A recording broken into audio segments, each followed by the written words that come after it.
नमस्कार, तुम्हा सगळ्यांचं स्वागत आहे मुंबई तकच्या चर्चा तर होणार या कार्यक्रमामध्ये। या कार्यक्रमामध्ये आपण रोज वेगवेगळ्या विषयांवर चर्चा करत असतो, त्याचे वेगवेगळे पैलू, त्याचे वेगवेगळे अँगल जाणून घ्यायचा प्रयत्न करत असतो। आज आपल्याला चर्चा करायची ती म्हणजे नागपूरच्या दंगलीच्या संदर्भातली। काल नागपूरमध्ये उसळलेली दंगल तुम्ही पाहिली असेल, त्याच्या संदर्भातले व्हिडिओज पाहिले असेल, पण राहून प्रश्न सातत्याने विचारला जातोय की नागपूर जे शांतताप्रिय शहर आहे आणि याच्या आधी अशी एवढ्या मोठ्या प्रमाणावर दंगल कधी झालेली नाहीये, असं असताना नागपूरमध्ये अचानक दंगल का उसळली, त्याच्या मागचं नेमकं कारण काय आहे, त्याच्या मागे कुठल्या गोष्टी आहेत, हे सगळं आपल्याला समजून घ्यायचं आणि त्याच्या संदर्भात मुख्यमंत्री देवेंद्र फडणवीस यांनी काय निवेदन दिलेलं आहे, कालची टाइमलाईन नेमकी काय आहे दिवसभरातली, हे सगळं समजून घ्यायचं आणि माझ्यासोबत माझा सहकारी निलेश सुद्धा आहे। सुरुवात आपण जसं म्हटलं की काल रात्रीपासून या दंगलीला सुरुवात झाली, साधारण 7-8 वाजल्यानंतर या दंगलीला सुरुवात झाली आणि त्याचं जे आपण बघतो की रूपांतर आहे मोठ्या प्रमाणावर हिंसाचारामध्ये झालं, अनेक गाड्या तिथे जाळण्यात आल्या आणि साहजिकच प्रश्न विचारला गेला की नागपूरमध्ये असं नेमकं काय घडलं की ज्याच्यामुळे इतक्या मोठ्या प्रमाणावर दंगल झाली। आपण बघतो की गेल्या काही दिवसांपासून औरंगजेबाची कबर हटवण्यात यावी ही जी मागणी आहे ती सातत्याने केली जाते आहे।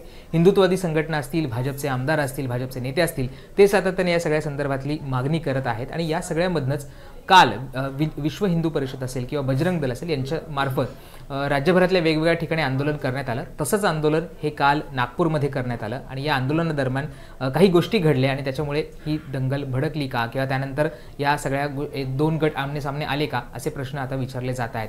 नेमकं काय झालं आणि याच्या संदर्भात मुख्यमंत्र्यांनी काय निवेदन दिलं हे आपल्याला समजावून घ्यायचं आहे। पण निलेश, चर्चा होतीये ती म्हणजे नागपूरसारखं एक शहर आहे जे शांतताप्रिय शहर आहे असं म्हटलं जातं, तिथे याआधी अशा पद्धतीची इतक्या मोठ्या प्रमाणावर दंगल झाली नव्हती किंवा तिला जातीय रंग आला नव्हता। अशी दंगल नेमकी का होली आणि नेमकी टाइमलाईन काय आहे, नेमकं काय घडलं असं वाटतं की त्याच्यामुळे हा सगळा जो प्रसंग आहे, जे औरंगजेबची कबर हटवणं हा मुद्दा बाजूला राहून दुसऱ्याच मुद्द्यावरनं ही दंगल घडतीये। राहुल, खरं आहे की कारण आपण बघतोय की आता बऱ्यापैकी व्हिडिओज असतील किंवा रिपोर्ट्स असतील हे वेगवेगळ्या माध्यमांच्या द्वारे लोकांपर्यंत तसं तर पोहोचलेले आहेत, मात्र आपल्याला फॅक्ट चेक करणे याचं गरजेचं आहे की नेमकी ही म्हणजे नागपूरमध्ये जो हा काही राडा झाला, गोंधळ झाला, दंगल झाली, यासाठी नेमकं म्हणजे कारण काय ठरलंय। आता चर्चा अशी आहे की औरंगजेबाच्या कबरीचं जे काय गेल्या काही दिवसांपासून राजकारण महाराष्ट्रभरामध्ये सुरू आहे, वेगवेगळे जबाबदार नेते यावरती आक्रमकपणे भाष्य करताना दिसत आहेत आणि त्यामुळे कुठंतरी एक काही सामाजिक उपद्रवी घटक जे असतात ते घटक या संधीचा फायदा घेऊन कुठंतरी समाजामध्ये तेढ निर्माण करण्याचा प्रयत्न करत असतात आणि त्याचाच हा कुठंतरी भडका नागपूरमध्ये उडालेला दिसला। मात्र याच्यातलं फॅक्ट काय आहे का औरंगजेबाच्या कबरीमुळं नागपूरमध्ये दंगल झाली आहे का, औरंगजेबाची कबर हटवणं हे कारण तिथं ठरलेलं आहे का, तर तसं म्हणजे प्राथमिकदृष्ट्या या घटनेकडे जर आपण बघितलं तर तसं नागपूरमध्ये झालेलं दिसत नाहीये। तू वादाचं कारण सांगितलं, पण आपण टाइमलाईन समजावून घेणं सुद्धा तितकंच महत्त्वाचं आहे, कारण काल नागपुरामध्ये असं काय घडलं का, जसं आपण मगाचपासून डिस्कस करतोय की काय केवळ नागपुरामध्ये नाही तर महाराष्ट्रातल्या वेगवेगळ्या शहरांमध्ये हे आंदोलन झालं होतं। विश्व हिंदू परिषद असेल किंवा बजरंग दल असेल यांची आंदोलन सगळीकडे झाली, पण नागपूरमध्येच का भडका उडाला हे सुद्धा समजावून घेणं महत्त्वाचं आहे आणि त्यासाठी आपल्याला काल दिवसभरात घडलेल्या घटनांचा आपल्याला आढावा घ्यावा लागेल, त्या काय होत्या हे सुद्धा पाहावं लागेल। जर आपण बघितलं तर सकाळी 7 ते 9च्या दरम्यान नागपुरामध्ये काल तिथीप्रमाणे छत्रपती शिवाजी महाराजांची जयंती साजरी करण्यात आली आणि नागपुरामध्ये सुद्धा अशा पद्धतीची ही जी जयंती आहे ती साजरी करण्यात आली। शिवाजी महाराजांचा नागपूरमध्ये जो पुतळा आहे महल भागामध्ये, तिथे सकाळी शिवप्रेमी आहेत ते जमले आणि शांतताच्या मार्गाने ही शिवजयंती साजरी झाली। त्यानंतर दुपारी 12च्या सुमारास विश्व हिंदू परिषद आणि बजरंग दलाकडनं एक आंदोलन करण्यात आलं, ज्याचा उल्लेख आपण सुरुवातीला केला, ज्याच्यामध्ये प्रतिकात्मक एक कबर जाळण्यात आली, ज्याच्यावर औरंगजेबाचा फोटो सुद्धा होता आणि असं म्हटलं जातं आहे की त्याच्यामध्ये एक हिरवं कापड लावण्यात आलं होतं आणि त्या हिरवा कापडावर आपण जसं तू उल्लेख केला की काही कुराणामधल्या गोष्टी लिहिल्या होत्या, पण आता ते अर्थात ते खरं खोटं याच्याबद्दलचं ठामपणे पोलिसांनी काही सांगितलेलं नाही किंवा त्यामध्ये काय होतं, काय लिहिलं होतं का याच्याबद्दलचा कुठलाही ऑथेंटिक जे स्टेटमेंट आहे ते कुठल्याही ऑथॉरिटीकडनं करण्यात आलेलं आहे। काही लोकांचा तो समज आहे ते जाळण्यात आलं। ते जाळल्यानंतर त्याच्या संदर्भातला एक जो व्हिडिओ आहे तो व्हायरल झाला आणि या व्हायरल झाल्यामुळे सगळीकडे ही अफवा पसरली की अशा पद्धतीचं तिथे जाळण्यात आलेलं आहे। त्यानंतर संध्याकाळी 5 वाजताच्या सुमारास काही मुस्लिम युवक आहेत ते जमा व्हायला सुरुवात झाली एका ठिकाणी आणि त्यानंतर संध्याकाळी 7 5च्या सुमारास चे सगळे मुस्लिम युवक होते ते रस्त्यावर आले आणि त्यानंतर त्यांनी घोषणाबाजी करायला सुरुवात केली. ही सगळं गोष्ट लक्षात येण्यानंतर पोलिसांचा सुद्धा बंदोबस्त वाढला. ही जी मुस्लिम युवकांची संख्या आहे ती हजारोंमध्ये गेली आणि त्यानंतर काही वेळामध्ये दगडफेक तिथे सुरू झाली. दगडफेक कंट्रोल करण्यासाठी पोलिसांनी प्रयत्न सुरू केले. 7:30 वाजता ह्या दगडफेकीचं रूपांतर हिंसाचारामध्ये झालं. गाड्या जाळण्या असतील, घरं फोडण्या असतील, याच्यामध्ये या सगळ्या गोष्टी झाल्या. त्याच्यामध्ये पोलिसांनी सुद्धा हे सगळं थांबवायचा प्रयत्न केला. पोलिसांवर सुद्धा यामध्ये दगडफेक केलेली आपल्याला पाहायला मिळत आहे. त्यानंतर पोलिसांनी काहीसा सौम्य लाठीचार्ज केला की हे आंदोलक पांगले जातील, तरी सुद्धा हे आंदोलक काही थांबले नाहीत आणि मग पोलिसांना अश्रुधुराचा वापर करावा लागला. या दरम्यान आपण बघतोय की अनेक दोन्ही बाजूनी जेव्हा हल्ले झाले, घरं फोडणी गेली किंवा गाड्या फोडल्या गेल्या, तर दुसऱ्या गटाकडनं सुद्धा या सगळ्या संदर्भातल्या आपण बघतो की काही घोषणा दिल्या गेल्या किंवा त्या पद्धतीची दगडफेक करण्यात आली. या सगळ्या घटनेनंतर पोलिसांनी काल जशी माहिती होती 25 लोकांना त्यावेळेस ताब्यात घेतलं होतं आणि या सगळ्यामध्ये 15हून अधिक पोलीस हे काल जखमी झाले होते घटनास्थळी आणि त्याचबरोबर 5 ते 6 नागरिक सुद्धा काल त्या सगळ्या घटनाक्रमामध्ये जखमी झाल्याचं सांगितलं होतं. हे सगळं झाल्यानंतर पोलिसांनी या सगळ्याचा शोध घ्यायला सुरुवात केली आणि 100 असे अकाउंट्स त्यांनी शोधून काढले सोशल मीडियावरचे की ज्याच्यावर आक्षेपार्ह मजकूर हे टाकण्यात आले होते आणि ते अकाउंट्स कदाचित ही दंगल भडकवण्यासाठी कारणीभूत होते असा पोलिसांचा कयास आहे. या 100 अकाउंट्सची पोलिसांनी तपासणी सुरू केली. त्याच्यामध्ये काय काय नेमकं लिहिलं होतं याच्यावर आता कारवाई करायला त्यांनी सुरुवात केली होती. आपण जसं म्हणतो की आपण बघितलं की मुख्यमंत्र्यांनी सुद्धा विधान भवनात जेव्हा निवेदन केलं, विधानसभेत निवेदन केलं, त्यावेळेस त्यांनी हे सांगितलं की आम्ही या सगळ्या गोष्टींवर नजर ठेवत आहोत. कोणी अफवा पसरवली असेल किंवा ज्यांनी कोणी पोलिसांवर हल्ला केला त्यांच्यावर आम्ही कडक कारवाई करणार आहोत. त्यामुळे अर्थातच ही सगळी टाईमलाईन निलेश सांगणं महत्त्वाचं होतं, कारण नागपूर सारख्या शहरामध्ये दंगल घडण्यामागे त्याच्या मागची पार्श्वभूमी सुद्धा तितकीच महत्त्वाची. बरोबर आहे राहुल. जसं की आता उल्लेख होतोय वारंवार, आता फडणवीसांनी याच्या संदर्भातलं एक खूप महत्त्वाचं स्टेटमेंट विधानसभेमध्ये केलं, कारण त्यांना तिथं ते निवेदन करणं गरजेचंच होतं.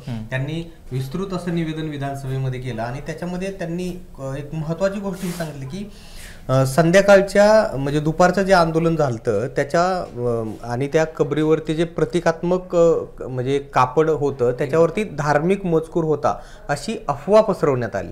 ठीक आहे. आणि त्याच्यानंतर मग अत्तर ओळमधले नमाज आटपून 200 ते 250 लोकांच्या जमावानं घोषणाबाजी सुरू केली आणि याच लोकांनी आग लावून टाकू असे हिंसक बोलणं केल्यानं पोलिसांनी त्या ठिकाणी बळाचा वापर केला असं फडणवीसांनी सांगितले.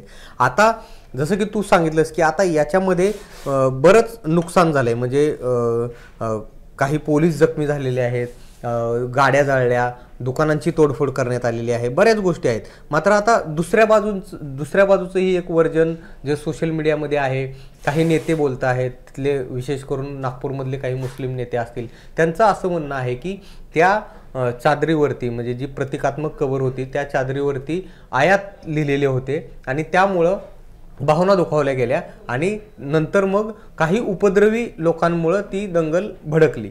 आता याचा निश्चितपणानं चौकशी होईल. काही लोक ताब्यात घेतलेले आहेत. सोशल मीडियाचे सुद्धा काही अकाउंट्स पोलिसांनी हे केलेले आहेत. त्यामुळं आता त्या सगळ्यांची चौकशी झाल्यानंतरच याचं नेमकं मूळ कारण काय आहे ते सुद्धा समोर येईल. राहुल, आपले जे प्रतिनिधी आहेत आपण मुस्तफा शेख यांनी सुद्धा तिथले पोलीस कमिशनर आहेत रवींद्र सिंगल यांच्याशी संवाद साधला आणि त्यावेळेस त्यांनी हा स्पेसिफिक प्रश्न विचारला की नेमकं काय झालं. तर त्यांचं असं म्हणणं होतं की जेव्हा हे जे प्रतिकात्मक ती जी काही जाळण्यात आली, कबर जाळण्यात आली, ते तशा पद्धतीचा तो कापड त्यांना दिसला, त्यावेळेस तिथे असलेला एका पोलीस कर्मचारी त्यांनी ते थांबवायचा प्रयत्न केला. त्यांनी ते बाजूला घेऊन जायचा सुद्धा प्रयत्न केला आणि त्यानंतर त्यांना कळालं की याच्यानंतर कुठला चुकीची गोष्ट घडू शकते. तर त्या पोलीस जो कर्मचारी त्याने रितसर कंप्लेंट सुद्धा केलेली आहे आणि त्या कंप्लेंटच्या आधारे विश्व हिंदू परिषद असेल किंवा बजरंग दल असतील यांच्या जे आंदोलक होते त्यांच्यावर त्या संदर्भात केस सुद्धा रजिस्टर झालेली आहे. एकूण 5 केस रजिस्टर झालेल्या आहेत. याच्यामध्ये एक त्यातली आपण बोललो की जे सकाळच्या आंदोलनासंदर्भातली आहे आणि दुसरी मग जाळपोळीच्या संदर्भातली आहेत, जे चिथावणीखोर वक्तव्य केली त्याच्या संदर्भातली आहे किंवा तोडफोड करण्यात आली, पब्लिक प्रॉपर्टी डिस्ट्रॉय करण्यात आली, पोलिसांवर हल्ले करण्यात आले, या सगळ्या संदर्भातल्या सुद्धा या अशा वेगवेगळ्या 5 FIR यांनी रजिस्टर केलेल्या आहेत. अर्थात जेव्हा कमिशनरांशी ते बोलले त्यावेळेस त्यांनी हे सांगितलं की पूर्वनियोजित कट होता की नाही हे अजूनही आम्ही सांगू शकत नाही, कारण आमच्या हा तपासाचा भाग आहे. परंतु प्राथमिकदृष्ट्या आम्हाला जसं कळतं आहे की तिथे काही कन्स्ट्रक्शन साईट्स चालू होते आणि तिथे काही विटा आल्या होत्या, त्या कन्स्ट्रक्शन साईट्सवर काही दगड होते, ते त्या आंदोलकांनी उचलले, ते घेतले आणि त्यानंतर ह्या सगळा जो स्टोन स्पेल्टिंगचा जो प्रकार घडलाय, दगडफेकीचा प्रकार घडलाय, त्याच्यावरती तो घडलेला आहे. फडणवीसांनी सुद्धा म्हणजे त्याच्यावरती फडणवीसांनी जे म्हणजे निवेदन केलं त्याच्यामध्ये त्यांनी असं सांगितलं की हे काही लोकांनी जाणीवपूर्वक हा हल्ला केल्याचं समोर येत आहे आणि जवळपास एक ट्रॉली भरून दगड तिथं सापडलेत आणि काही लोकांनी घरावरती दगड जमा करून ठेवलेले पाहायला मिळाले. शस्त्रही मोठ्या प्रमाणामध्ये जप्त करण्यात आली आहेत. वाहनांची जाळपोळ झाली आहे. ठरवून काही ठराविक घरांना आस्थापनांना लक्ष करण्यात आलेलं आहे. त्यामुळं यात काही लोकांचा सुनियोजित पॅटर्न दिसतोय असं देवेंद्र फडणवीसांनी म्हटलंय. हेच प्रवीण दटके जे भाजपचे आमदार आहेत त्यांनी काल घटना घडल्या म्हटलं होतं की बाहेरचे लोक आले आणि त्यांनी हे घडवण्यामध्ये त्यांचा हात आहे वगैरे असा त्यांनी आरोप लावला होता. आता या सगळ्या जरी गोष्टी झाल्या राहुल, तरी आता आपण बघतोय की राज्यामधलं एकूणच वातावरण दूषित झाल्याचं चित्र आहे आणि ते स्पष्ट आहे. आणि जसं की आपण कालच्या 1-2 आपल्या चर्चा तर होणार कार्यक्रमामध्ये सुद्धा चर्चा केली की याच्यामुळं काय होतंय तर महत्त्वाचे जे मुद्दे आहेत, जे लोकांच्या जगण्या मरण्याचे मुद्दे आहेत, ते मुद्दे मात्र कुठेतरी दुर्लक्षित होताना दिसते आहेत. शेतकऱ्यांचे मुद्दे असतील किंवा काही अलीकडच्या घडलेल्या घटना आहेत, या घटना कुठेतरी मागे पडलेला दिसून येत आहेत. यावरती काही नेत्यांनी सुद्धा आपलं खुलेपणानं मत व्यक्त केलं आहे की महत्त्वाचे मुद्दे काय आहेत हे आपण म्हणजे ओळखणं गरजेचं आहे. आपल्याकडे नागपूरचंच आपले प्रतिनिधी जसं की तू सांगितलंस की मुस्तफा यांनी एक खूप चांगली मुलाखत घेतली आहे. त्याच्यामध्ये एक हिंदू आणि एक मुस्लिम युवक आहेत, ते दोघंजण मित्र आहेत.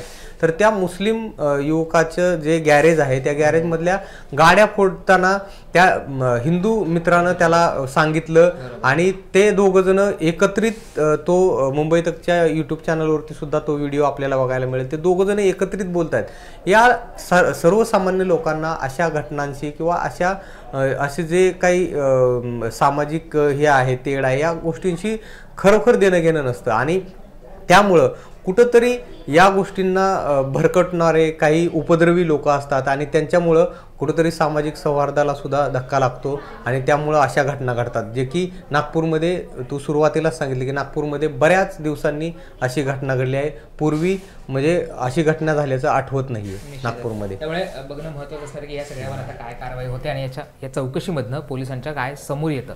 पण महत्त्वाचा मुद्दा असा आहे की ह्या सगळ्या घटना घडत असतात तेव्हा कायदा व सुव्यवस्थेचा प्रश्न निर्माण होत असतो. दोन जे समाज असतात त्याच्यामध्ये तेढ निर्माण होत असते आणि या सगळ्यामध्ये नुकसान कोणाचं होतं तर सामान्य जनता असते, त्यांच्या घरांचं, त्यांच्या गाड्यांचं आणि त्यांच्याच तिथल्या शांततेचं हे नुकसान होत असतं.